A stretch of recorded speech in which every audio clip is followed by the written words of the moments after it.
द्वंद्वा मनस्थिती झालेली की ते अटेंड करू की हे अटेंड करू असं. पण शेवटी मी समहाव तिकडचा प्रोग्राम मॅनेज केला थ्रू अदर्स आणि I opted to come here. तर येणार म्हटल्यावर म्हटलं आपण जरा काहीतरी करावं ना, आपल्यातर्फे काहीतरी ऑफर करावं. तर मला तर एवढं गाता येत नाही, म्हटलं आपण मोनो ऍक्ट करावा. म्हणून मग विचार करत होते, म्हटलं विठ्ठल रखुमाईवरच काहीतरी विचार करूया. आणि मग शेवटी मी तो लिहिला आणि मग आज प्रेझेंट करते. तर कथा अशी आहे, सुरुवात अशी आहे की त्या एक फॅमिली जी जाते पंढरपुराला, तर दर्शन झाल्यावरती त्यांची कशी अशी रिॲक्शन असते, त्यांचं काय डिस्कशन असतं, असे ते बॅकग्राऊंड आहे. तर आता सुरू झाली बाई, छान दर्शन झालं ना ग माले, किती मला भरवून पावलं. हो ग सावित्रे, मला पण कधीच जायचं होतं वारीला, पण कधी जमतच नव्हतं, काही योगच येत नव्हता. पण कुशाभाऊंनी मनावर घेतल्यावरती आपली झाली वारी. आई आई मला तर भूक लागली, मला लाडू दे लाडू. अगं थांब, बाबा गेलेत ना हातपाय धुवायला, येतील मग आपण सगळे मिळून प्रसाद खाऊ ना. नाही आई, बाबांना वेळ लागेल, तू मला आधी लाडू दे. अगं लाडू लाडू म्हणजे तो प्रसाद आहे ना.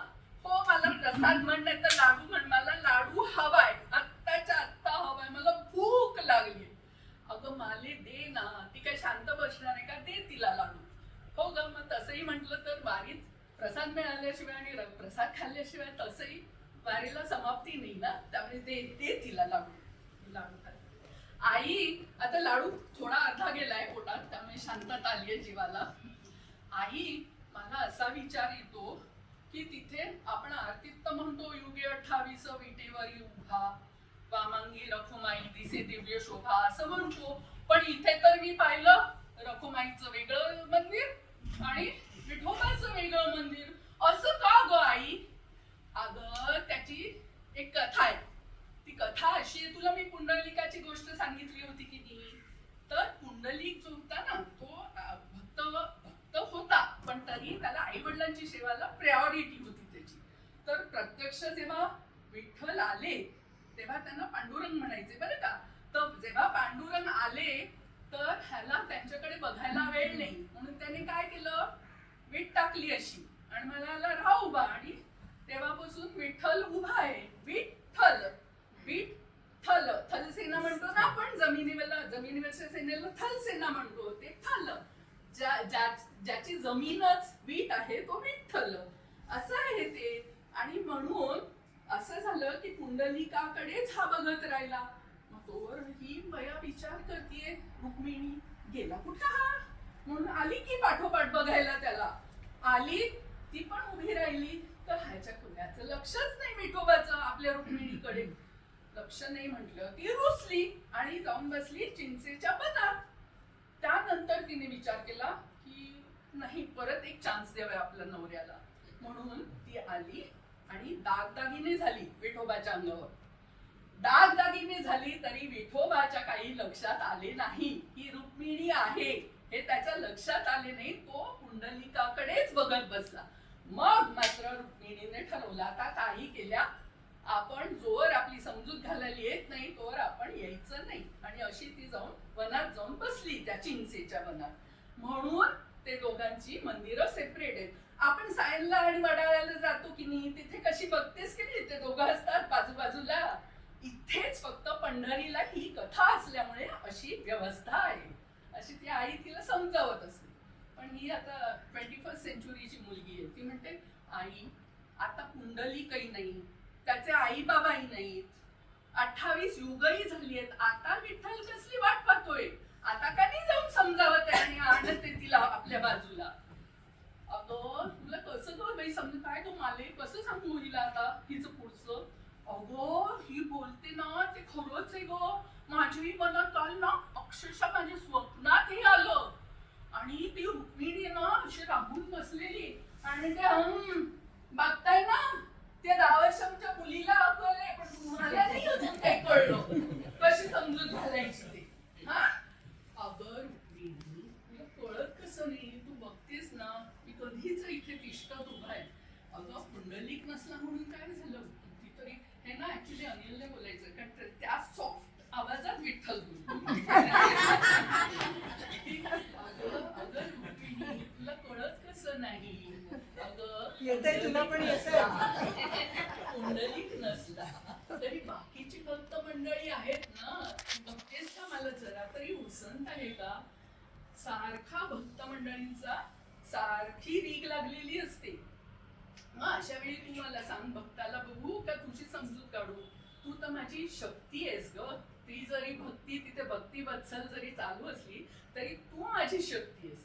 तूच जर मला बळ नाही दिलंस तर मी कशाच्या बळावर असा भक्तांना हे प्रसन्न होत राहू असं? म्हणे शक्ती आणि भक्ती आणि काय, तुम्हाला भक्तांकडे बघायला वेळ आहे का? नामदेवाचे शेले, सॉरी कबीराचे शेले विणले, जनाबाईची लुगडी धुतली, ह्या सगळ्याला तुम्हाला वेळ? मला कधी कांदा तरी चिरून दिलात का तुम्ही? म्हणे वेळ नाही. अगं तेच तर सांगतोय मी तुला, ही सगळी भक्त मंडळी आहेत ना, त्यांच्या असं आहे भक्त म्हणजे कसं माहितीये, निर्व्याज प्रेम असतं त्यांचं. आपण तेवढंच प्रेम त्यांना द्यायला हवं. ते ज्या भावाने येतात आपल्याकडे त्याच भावाने आपणही त्यांना बघायला हवं ना. मग तू तर माझी शक्ती असल्यामुळे थोडं हो, पण तुम्हाला कळतंय का? त्या वीट आहे ना तुमची, ती वीट सुद्धा विठ्ठलाच्या पायी झाली वीट भाग्यवंत. मला तेवढंही भाग्य नाही तुमच्या बाजूला उभं राहायचं. अगं असं तू जर बोलत राहिलीस तर मग त्याला काही हेच उरणार नाही. तू हा विचार कर ना की आपल्याला एवढी भक्त मंडळी जेव्हा माझं दर्शन घेतात तेव्हा तुझ्याही दर्शनाला येतात ना, ते त्याच आपुलकीने येतात की नाही? हो अहो, मला तर अगदी कंटाळा आलाय. आज म्हणे आषाढी एकादशीला 300 दिंड्या आले. बाई बाई बाई बाई बाई, केवढा हा जनमानस. आणि ते माडगुळकर सांगून गेले, फडके गाऊन गेले की देव देव्हाऱ्यात नाही, देव नाही देवालयी. तरी ह्या लोकांना कळत नाही कशाला येतात रोज. जरा जरी ते थांबले तर तुम्हाला उसंत होईल माझ्याकडे बघायची. अगं अशी हे बघ रुक्मिणी, तू जर अशी रुजवात घालत बसलीस ना तर तू जे बोलतेस ते सगळं सत्य आहे, अगदी मला पटतंय. पण मी तुला हे सांगतो की ज्या दिवशी मला उसंत होईल त्या दिवशी मी नक्की तुझी समजूत घालायला येईल. कसली समजूत घालाय? तुम्ही तर माझा मान सुद्धा नाही राखत. म्हणजे असं का म्हणतेस तू मान नाही राखत? हो बघा, मला सगळीकडे ना माता म्हणतात, जगन्माता म्हणतात, आणि इथे कोणाला माता म्हणतात? तुम्हाला माऊली माऊली माऊली करत राहतात. म्हणजे तो सुद्धा मला मान नाही दिला तुम्ही इथे. अगं अशी काय करतेस तू? ते माऊली का म्हणतात मला? कारण असं आहे त्याचं की जे लहान बाळ आणि आई याच्या इतकं अनकंडिशनल कोणाचंच नसतं, म्हणून ते मला माऊली म्हणतात. ते भाव त्यांचा समजून घे. माले जे असते ना हे सगळं तिच्या स्वप्नात आलेलं असतं. हो, हे स्वप्न चालू असतं ना, तर मग तेवढ्यात ते वडील येतात, म्हणजे ते कुशाभाऊ जे असतात ते येतात. अगं काय चाललंय तुमच्या बायकांचं? झाल्या की नाही गप्पा? अहो झाल्या हो, पण आम्हाला अजूनही हा प्रश्न पडलाय की ती रखुमाई वेगळी का आणि विठोबा वेगळा का असं. अरे तुम्हाला ना एकदा मला जर विचारलं असतं ना तर मी तुम्हाला नीट सांगितलं असतं. बघा हे सगळं जे असतं ना, शास्त्र, इतिहास, लोककथा यांचा सगळा संगम होऊन त्या मूर्त्या बनतात. आणि मूर्तीचं एक शास्त्र आहे.